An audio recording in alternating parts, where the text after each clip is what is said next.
The world knew them as icons who defined an era. Donna Summer, the queen of disco with a voice that made millions dance. Freddie Mercury, the flamboyant genius whose operatic rock anthems shook stadiums.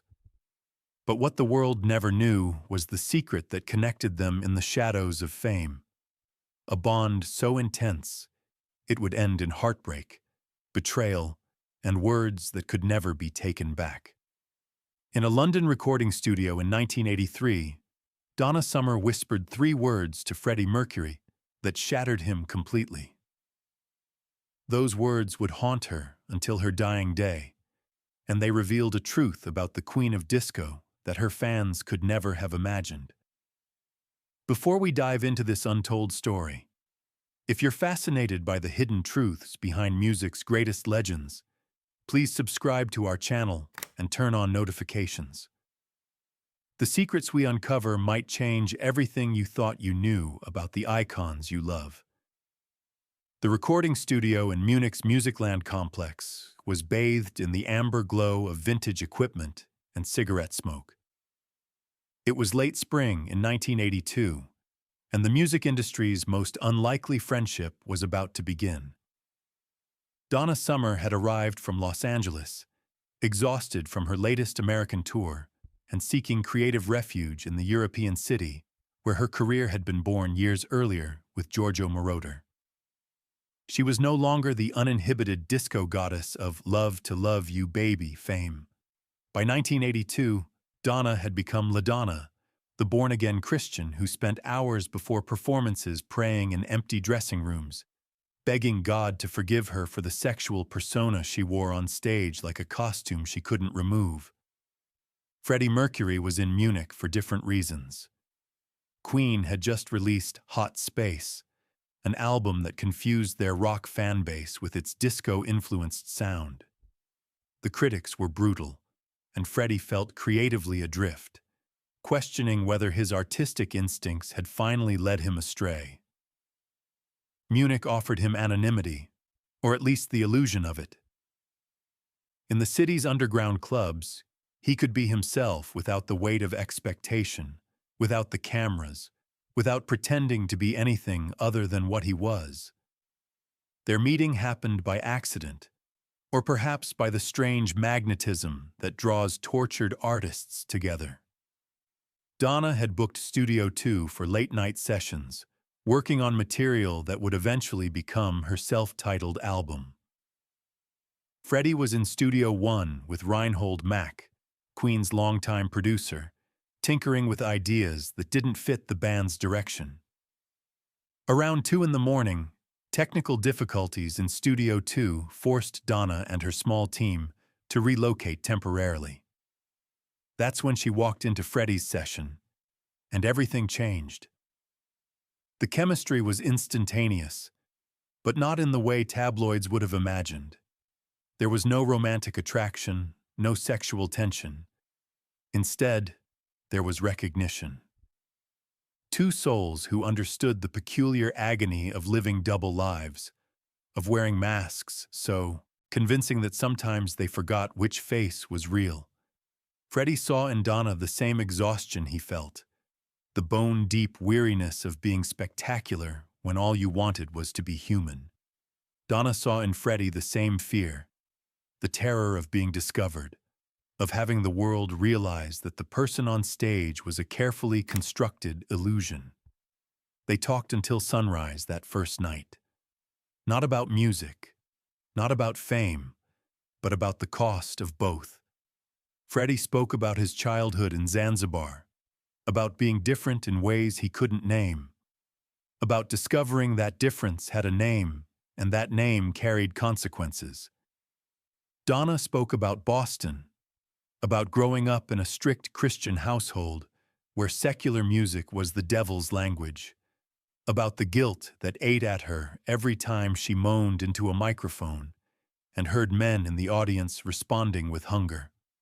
What nobody in that studio knew was that this conversation would mark the beginning of a friendship that would become the most precious and painful relationship in both their lives. Over the next 18 months, Donna Summer and Freddie Mercury developed a friendship that existed almost entirely in private.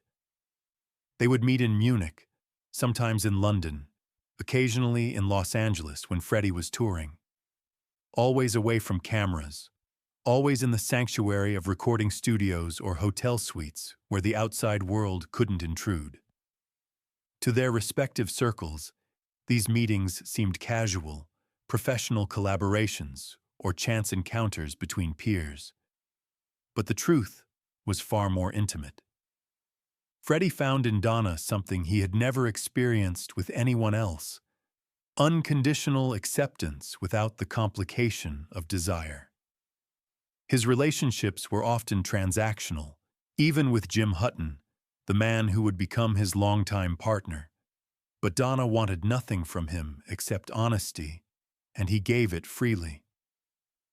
He told her about the men he loved, the shame that still lingered despite his outward flamboyance, the fear that his sexuality would eventually destroy Queen's legacy. He confessed that some nights, after particularly decadent parties at his Kensington home, he would lock himself in the bathroom and weep with self-loathing. Donna shared her own torment. She described the spiritual warfare raging inside her, the conviction that God had given her a gift and that she had perverted it for commercial success.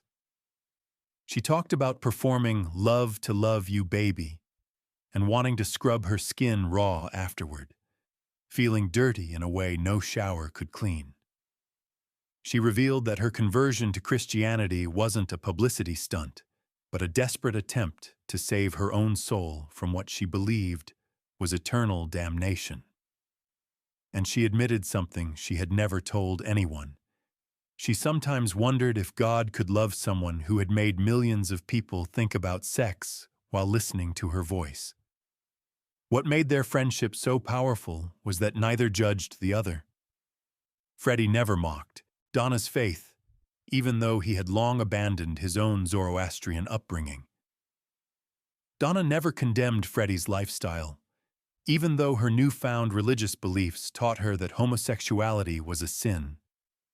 They existed in a bubble of mutual understanding, two people who had climbed to the pinnacle of fame, only to discover that the view from the top was lonelier than anyone could imagine. Between 1982 and 1984, Donna and Freddie exchanged dozens of letters. Not emails, not phone calls, but handwritten letters delivered through trusted intermediaries. These letters were their confessionals, the place where they could be completely vulnerable without fear of exposure. Freddie wrote about his growing terror of a disease that was decimating the gay community, a plague that had no name yet, but was leaving his friends skeletal and dying in hospital wards. Donna wrote about her crumbling marriage, about feeling trapped between the woman the world expected her to be and the woman she believed God wanted her to become. In one particularly revealing letter from March 1984, Freddie described attending the funeral of a close friend who had died from what doctors were now calling AIDS. He wrote about watching the man's family refuse to touch the casket, about the priest who wouldn't enter the hospital room, about the absolute terror he felt knowing that this could be his future. He ended the letter with a question that haunted Donna for years. Do you think God punishes us for who we love, or for being too afraid to love ourselves? Donna's response took 2 weeks to write. In it, she wrestled with theology and compassion, trying to reconcile her belief in a loving God with the suffering she saw in Freddie's words. She wrote that she didn't believe God created people just to condemn them, that love in any form couldn't be inherently evil. But then, in a moment of brutal honesty, she admitted her confusion, her fear that her own compassion might be leading her away from biblical truth. It was a letter full of contradictions, and Freddie treasured it because it was real. But the letters stopped abruptly in late 1984. Something had shifted in Donna's world, a hardening of her religious convictions that created distance where there had been intimacy. Her pastor had been preaching increasingly harsh sermons about the AIDS epidemic, calling it divine judgment on the homosexual lifestyle. Donna found herself nodding along in church, then going home and crying because all she could think about was Freddie. The cognitive dissonance was tearing her apart. Freddie Mercury received his AIDS diagnosis in the spring of 1985, though he wouldn't publicly confirm it until 1991, just days before his death. He told almost no one initially, carrying the secret like a death sentence carved into his bones. But he told Donna. He called her from London one night in April, his voice smaller than she had ever heard it, and said simply, "It's happening to me too." She knew immediately what he meant. The plague that had been stalking the periphery of their conversations had finally claimed him. What happened next would define the tragic end of their friendship. Donna's response in that phone call was everything Freddie needed: shock, grief, fear for him, but also love. She promised to visit him in London within the month. She told him he wasn't alone, that she would be there for him no matter what came next. Freddie hung up the phone feeling, for the first time since his diagnosis, that he might survive this emotionally, even if he couldn't survive it physically. But Donna never made that trip to London. In the weeks following Freddie's revelation, something changed inside her. She attended a religious conference in Atlanta where speaker after speaker described AIDS as God's judgment on the wicked, a modern plague sent to cleanse the world of sexual immorality. The words infected her like a virus, burrowing into the parts of her mind where doubt and guilt already lived. She began to wonder if her compassion for Freddie was actually rebellion against God's will. She started to believe that maybe, just maybe, the preachers were right. The breaking point came in September 1985. Donna was scheduled to perform at a charity concert in Los Angeles, and Freddie, who was in California with Queen for their appearance at Live Aid follow-up events, planned to attend. Backstage before the show, he arrived at her dressing room, thinner than she remembered, with shadows under his eyes that makeup couldn't quite hide. They embraced, and for a moment, everything felt like it had in Munich, that sense of safety and understanding. Then Donna pulled away. She looked at Freddie with an expression he had never seen on her face before, something between pity and fear. And she said the words that would haunt both of them forever. "This is God's punishment, Freddie. You need to repent before it's too late." The silence that followed Donna's statement seemed to stretch for hours, though it was probably only seconds. Freddie Mercury, a man known for his quick wit and theatrical responses, stood completely still, his face draining of color. Donna immediately realized what she had done, the knife she had just twisted into her closest friend's heart. She reached for him, trying to take back words that were already scorching the air between them, but Freddie stepped backward as if she had become dangerous. "I thought you were different," Freddie finally said, his voice barely above a whisper. "I thought you saw me as a person, not a sin." Donna tried to explain, stumbling over justifications that sounded hollow even to her own ears. She talked about loving the sinner while hating the sin, about wanting Freddie to find salvation, about her fear for his eternal soul. Every word made it worse. Freddie listened with an expression of such profound betrayal that Donna would see it in her nightmares for the rest of her life. "Do you know what you've just done?" Freddie asked, his voice gaining strength, rising toward anger. "I came here sick and frightened and dying, and you told me I deserved it. You told me that God, the God you claim is loving and merciful, wants me dead because of who I am." He left without another word, walking out of her dressing room and out of her life. Donna stood alone among the flowers and good luck cards, hearing the distant sound of the audience arriving for her performance. She would have to go on stage in 20 minutes and perform "She Works Hard for the Money," smiling and dancing while her heart was shattering. It was the most difficult performance of her career, not because of the technical demands, but because she kept seeing Freddie's face, kept hearing his question. "Do you think God punishes us for who we love?" In the months that followed, Donna Summer tried repeatedly to reach Freddie Mercury. She called his London home dozens of times, always getting his assistant or his partner Jim Hutton, never Freddie himself. She wrote letters that went unanswered. She sent gifts that were returned. Freddie had drawn a line, and he would not allow her to cross it again. Through mutual acquaintances in the music industry, Donna heard updates about Freddie's deteriorating health. By 1987, he was becoming increasingly reclusive, recording what would become Queen's final albums with a desperate intensity, racing against the disease consuming him from within. Donna wanted to be there for him, to somehow repair what she had broken, but every attempt was rebuffed. Freddie had decided that her betrayal was unforgivable, and nothing she could do would change his mind. What Donna didn't know was that Freddie had written about her in his private journals, entries that would eventually be shared by his estate decades after both their deaths. In these writings, Freddie wrestled with his own feelings about their ruined friendship. He acknowledged that Donna's words had come from a place of religious conviction, not personal malice. He even admitted that part of him understood the pressure she must have felt from her church community. The impossible position of being a celebrity Christian with a gay best friend during the AIDS crisis. But understanding didn't equal forgiveness. The wound was too deep, the timing too cruel.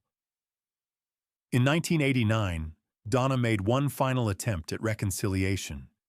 She flew to London unannounced and showed up at Freddie's Kensington mansion, Garden Lodge. Jim Hutton answered the door, and after a long conversation on the doorstep, agreed to ask Freddie if he would see her. Donna waited in the garden for 30 minutes while rain began to fall, soaking through her coat. Finally, Jim returned with a message. Freddie appreciated her coming, but he couldn't see her. It would be too painful for both of them. He wished her well, but their friendship was over. Donna left London that same day, crying through the entire flight back to Los Angeles. She had lost friendships before, had burned bridges in the competitive music industry. But this was different. This was the loss of the one person who had truly understood the divided nature of her existence, who had offered her unconditional acceptance when she felt most alone. And she had destroyed it with 3 sentences spoken in fear and religious fervor. As the 1990s began, Freddie Mercury's health continued to decline, though he kept the specifics of his condition hidden from all but his innermost circle. He threw himself into recording, creating some of Queen's most powerful and poignant work. Songs like "The Show Must Go On" and "These Are the Days of Our Lives" carried the weight of his mortality, his voice still magnificent even as his body failed. Donna Summer, meanwhile, was experiencing her own kind of death. Not physical, but spiritual and emotional. The guilt over her treatment of Freddie had become a constant companion, whispering to her in quiet moments, screaming at her during sleepless nights. She confided in her pastor, seeking absolution or at least understanding, but the response she received only deepened her confusion. The church told her she had done the right thing, that speaking biblical truth was an act of love, that Freddie's refusal to repent confirmed the hardness of his heart. But nothing about it felt right to Donna. Nothing about it felt like love. In November 1991, Freddie Mercury released a public statement confirming that he had AIDS. Less than 24 hours later, on November 24th, he died at his home in London, with Jim Hutton and other close friends by his side. He was 45 years old, the same age Donna had been when she told him his disease was God's punishment. When Donna heard the news of Freddie's death, she was at her home in Nashville. According to her daughter Mimi, who was with her at the time, Donna collapsed to the floor and wept with a grief so raw and primal that it frightened everyone in the house. She stayed in her bedroom for 3 days, refusing to eat, barely speaking. When she finally emerged, something fundamental had changed in her.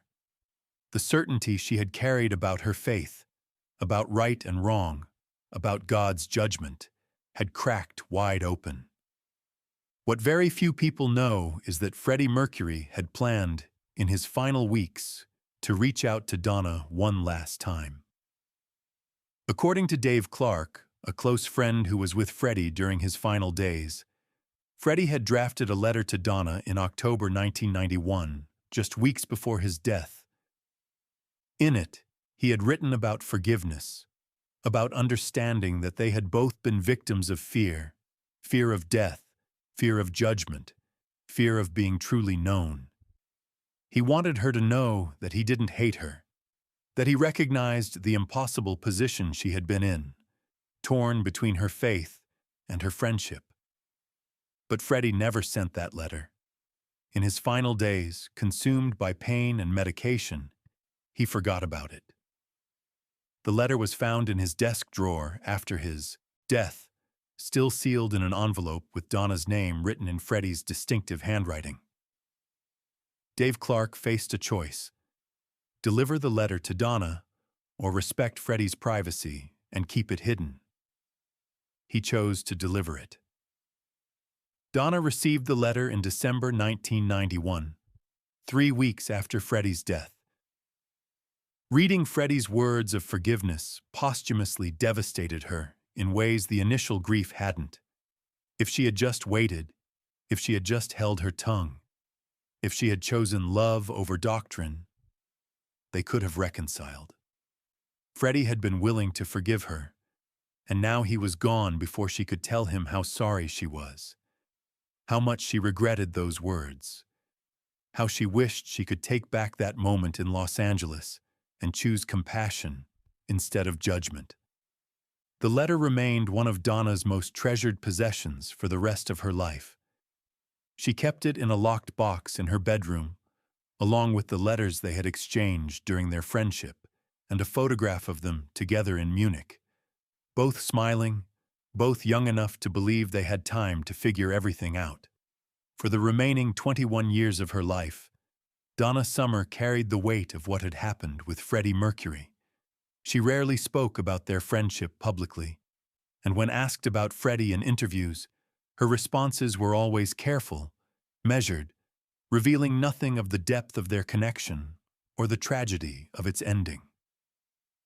But privately, with close friends and family, she talked about him often, about the lessons she had learned too late, about the cruelty of religious certainty wielded without compassion. Her faith evolved in the years after Freddie's death. She never abandoned Christianity, but she developed a more nuanced, questioning approach to theology. She began speaking out, quietly at first, and then more publicly, about the need for churches to show love to the LGBTQ community, particularly during the ongoing AIDS crisis. Some of her evangelical fans felt betrayed by this shift, accusing her of compromising biblical truth. Donna accepted their criticism as penance for what she had done to Freddie. In 2008, when California's Proposition 8, which banned same-sex marriage, was on the ballot, Donna Summer publicly opposed it. Her statement was personal and emotional, referencing friends I loved and lost, without naming Freddie specifically. But those who knew her story understood. She talked about the harm caused when fear masquerades as faith, when judgment replaces mercy. The religious right, which had once claimed her as one of their own, denounced her. Donna didn't care anymore. She had learned, at a cost she was still paying, that being right mattered far less than being kind. On May 17, 2012, Donna Summer died of lung cancer at her home in Naples, Florida. She was 63 years old. Like Freddie, she had kept the severity of her illness private, working almost until the end, refusing to let her fans see her weak and diminished. The official cause of death was lung cancer, which her family attributed to exposure to toxic dust following the September 11 attacks in New York, where Donna had been living at the time. But those closest to Donna knew there was another factor in her death, one that couldn't be measured by medical science. The regret she carried over Freddie had never left her. It had become part of her cellular structure, a grief so profound it seemed to age her from the inside out. In her final conversations with her daughters, Donna spoke about Freddie frequently, about the friendship they had shared and the moment she destroyed it. She told them that if she could change one thing in her life, it wouldn't be any of her career choices or musical decisions. It would be those 3 sentences spoken to a dying friend in a Los Angeles dressing room. The parallels between their deaths were haunting to those who knew both stories. 2 icons, both taken too young by diseases that ravaged their lungs and stole their breath. Both fiercely private about their suffering, performing until their bodies could no longer sustain the illusion of strength. Both leaving behind legacies that transcended music, touching on deeper questions about identity, faith, acceptance, and the cost of living authentically in a world that demanded conformity. Today, more than 3 decades after Freddie Mercury's death, and over a decade since Donna Summer's passing, their story remains largely unknown to the public. The letters they exchanged are kept in private collections, protected by family members who understand the value and vulnerability of such intimate correspondence. The few people who witnessed their friendship firsthand respect the privacy of what transpired between them. But the story matters because it illuminates something essential about the human cost of ideology, religious or otherwise. Donna Summer and Freddie Mercury were not enemies. They were not fighting on opposite sides of a cultural war. They were 2 frightened people trying to make sense of lives lived in the spotlight, seeking connection in a world of superficial relationships and transactional friendships. They found each other, recognized kindred spirits, and built something genuine and precious. And then fear destroyed it. Not Donna's fear of Freddie, but her fear of a God she had been taught to view as vengeful and conditional. Not malice, but terror that her compassion for her friend was evidence of her own spiritual corruption. In trying to save Freddie's soul, she wounded him in ways that never healed. In trying to be faithful to her beliefs, she betrayed the only friendship that had ever allowed her to be completely herself. The tragedy of Donna Summer and Freddie Mercury isn't just that their friendship ended badly. It's that it didn't have to end at all. If Donna had trusted her instincts instead of her doctrine, if she had chosen the person standing in front of her over the abstract principles in her head, they could have walked through Freddie's illness together. She could have been there for him, and he could have forgiven her long before his death. Instead, they both died carrying wounds that time never healed. Their story is a reminder that ideology without empathy is cruelty, that being right is meaningless if it requires being heartless, that the most dangerous lies are the ones we tell ourselves to justify the pain we inflict on others. Donna Summer learned this lesson, but she learned it too late.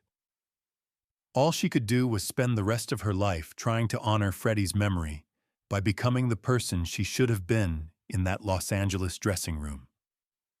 Someone who chose love over judgment, compassion over certainty, the human being over the sin.